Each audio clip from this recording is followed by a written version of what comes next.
أحداث مؤسفة حدثت للفنانة الشهيرة أيتن عامر، حيث نشبت مشاجرة بينها وبين طليقها المصور السينمائي محمد عز العرب، وذلك داخل كومباوند شهير بالشيخ زايد.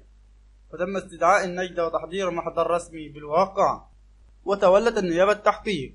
وبعدها اتهمت أيتن عامر طليقها بالتعدي عليها بالضرب والسب والشتم في محضر رسمي، وقالت في النيابة أن طليقها أحضر لمسكنها وتعدى عليها بالضرب والشتم، وكذلك والدتها 71 عاما.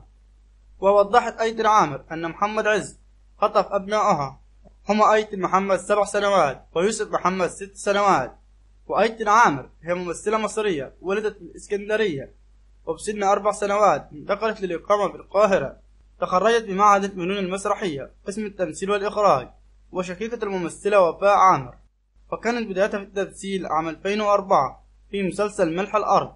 وأول علاقة بين أيتن عامر ومحمد عز العرب كانت أثناء أحداث فيلم زنق الستات، تتحول بعدها لعلاقة حب وزواج، وتسفر عن إنجابها أيتن ويوسف.